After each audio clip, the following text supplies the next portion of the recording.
Eccoci con la 458 speciale sul circuito di prova di Fiorano. Ci mettiamo sul rettilineo,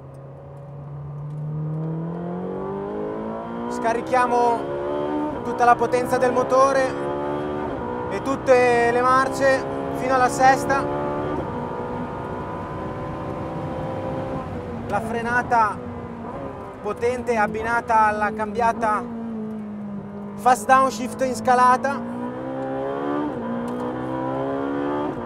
Le linee veloci di questa chicane sono possibili grazie al peso contenuto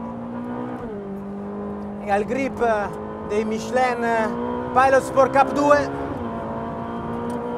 Qui in questa frenata in curva c'è stata possibile grazie alla massima integrazione di ABS ed Electronic Differential. Ecco, qui arriviamo in una prossima curva dove il sovrasterzo di uscita ci è stato concesso perché è stato riconosciuto proprio dal Side Slip Angle Control.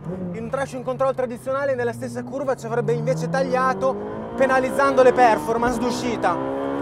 Dopo il tornantino arriviamo alla curva veloce dove l'estrattore posteriore si posiziona nella posizione di massimo carico, permettendoci di percorrere alla massima velocità.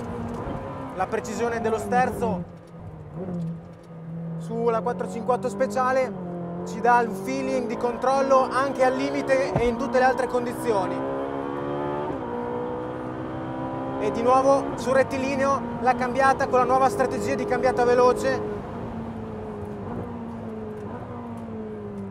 caratterizza la vettura e rende la risposta al comando del cambio immediata.